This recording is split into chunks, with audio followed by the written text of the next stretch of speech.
جرم کیا کیا، قصور کیا کیا، اس نے کیا زیادتی کی کہ آج نیزوں اور انیوں کے مقابلے میں 22,000 کا لشکر حضرت امام حسین پہ ٹوٹ پڑتا ہے. آپ پھر تمام حجت کرتے ہیں میں نے کسی کو قتل نہیں کیا، خون ناحق نہیں بہایا، میرے خون کے درپے کیوں ہو، اپنی آخرت کیوں برباد کرتے ہو؟ تم جانتے نہیں میں کون ہوں، میں تمہارے نبی کا نواسا ہوں.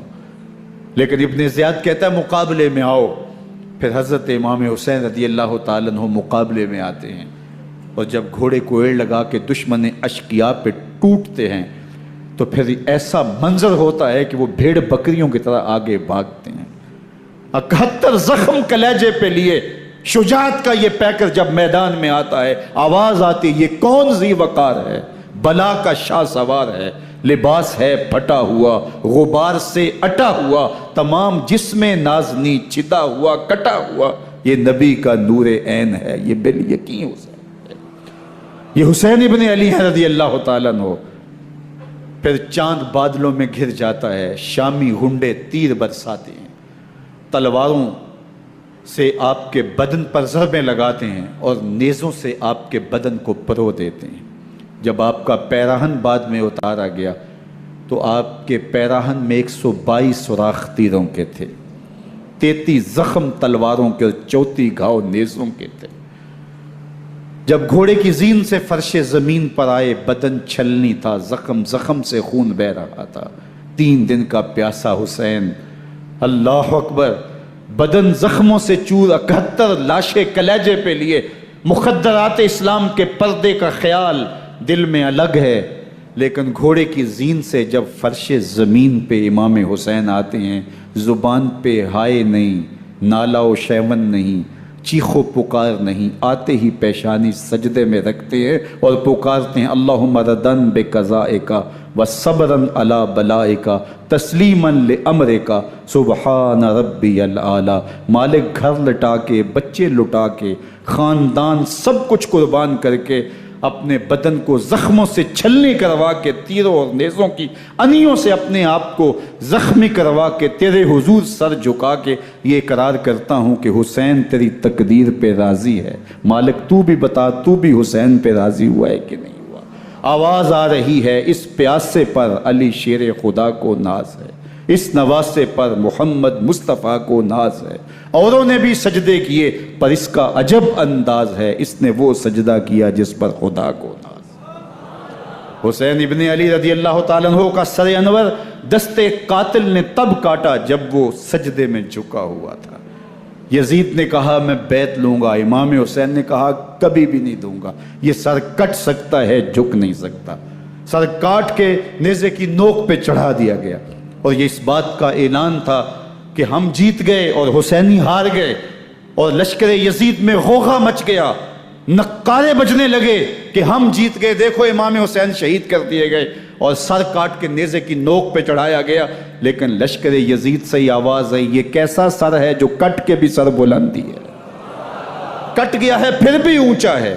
اللہ اکبر، یہ سر سجدے میں کٹا ہے، رب کے حضور عبادت کی حالت میں کٹا ہے. حسین آج بھی سجدے میں ہے. اللہ اکبر، حسین آج بھی سجدے میں ہے، بلکہ کٹے ہوئے سر کا رخ زمین کی جانب تھا اور کٹی گردن آسمان کی طرف، یوں نیزے پہ پرویا گیا. اللہ اکبر. ایک شاعر نے نقشہ کھینچا بآنکھ سر نیزے پہ اور سوئے زمیں ہے روح، یعنی سجدہ ثانی کی ہے آرزو. رکعت کے 2 سجدے ہوتے ہیں، ابھی ایک سجدہ ہوا تھا کہ دست قاتل نے سر کاٹ دیا. کہا حسین کی پیشانی میں دوسرے سجدے کی تمنا مچل رہی ہے. یہ تھا حسین ابن علی کا سجدہ. ساری زندگی رب کے حضور سجدہ قضا نہیں ہونے دیا. آج پانی نہیں ہے، اللہ اکبر، آج تیمم کر لیتے ہیں. آج اپنے خون کو اوڑھ کر کے حسین نے اپنی پیشانی اپنے مالک کے حضور جھکا کر کے عظیمت کی وہ انوکھی داستان رقم کر دی کہ صدیاں گزرنے کے باوجود بھی ان کی یادوں کے چراغ روشن ہیں.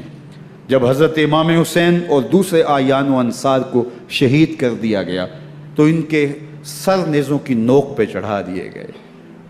حضرت امام حسین کا کٹا ہوا سر اور باقی 71 افراد کے کٹے ہوئے سر نیزوں کی نوک پہ، اور 10 سواروں کو ابن سعد نے کہا کہ ان کو رون دو، اور گھوڑوں کی ٹاپوں تلے حضرت امام حسین رضی اللہ تعالیٰ عنہ اور ان کے آوان و انصار کو جو ہے وہ روندا گیا، حتیٰ کہ ان کی استخوان مبارک، ان کی ہڈیاں بھی چور چور ہو گئیں۔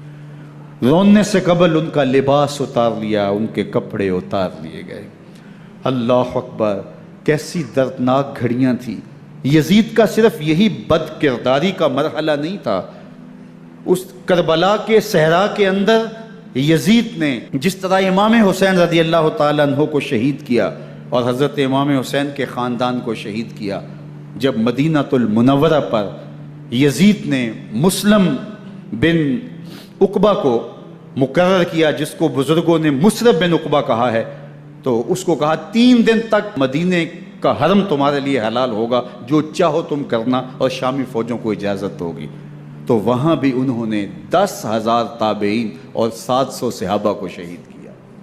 حضرت ابو سعید خدری رضی اللہ تعالیٰ عنہ گھر سے باہر نکلے، کافی بوڑھے ہو چکے تھے، تو انہوں نے حضرت ابو سعید خدری کو پکڑ لیا، کہا تم کون ہو؟ کہا مجھے ابو سعید خدری کہتے ہیں۔ تو کہا ہاں تمہارا نام سنا ہے، اور داڑھی سے پکڑ کے کھینچا اور کہا کہ ہے تمہارے پاس جو ہمیں دو؟ تو کہا کہ میرے پاس تو کچھ بھی نہیں، میں تو فقیر آدمی ہوں۔ تو ان کے گھر ان کو لے گئے، تو 2 کبوتر رکھے تھے حضرت ابو سعید خدری نے، تو وہ کبوتر لوٹ کے لے گئے۔ اللہ اکبر۔ حضرت ابن سنان رضی اللہ تعالیٰ عنہ کو، جو حضور کے علم بردار تھے فتح مکہ کے دن، ان کو ستو پہلے پلائے اور پھر ان کی گردن کاٹی گئی، اور کہا یہ ہے وہ ستو جو تم زندگی میں آخری بار پیو گے۔ ایک گھر میں داخل ہوئی شامی فوج، تو ایک خاتون کے ابھی بچہ پیدا ہوا تھا، اور قابلہ نے، دائیا نے وہ بچہ ماں کی چھاتی پہ لٹایا، اور وہ ماں کا پہلا دودھ پی رہا تھا۔ تو یہ جا کے کہنے لگے نکالو تمہارے پاس جو کچھ ہے۔ تو اس خاتون نے کہا تم جانتے ہو یہ بچہ کون ہے؟ تو انہوں نے کہا ہم نہیں جانتے۔ کہا یہ حضرت ابن ابی کبشہ انماری رضی اللہ تعالیٰ عنہ کا بچہ ہے، اور یہ وہ صحابی ہیں کہ جو بیت الشجرہ کے موقع پہ حضور کے ہاتھ پہ بیعت کرتے ہیں۔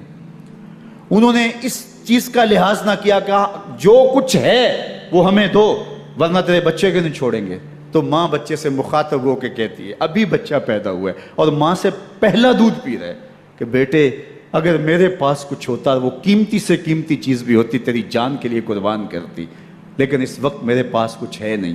تو ایک شکی آگے بڑھا اور بچے کو ایک ٹانگ سے پکڑ کے کھینچ کے دیوار کے ساتھ پٹک کے مارا، جس سے دماغ کا بھیجا نکل گیا۔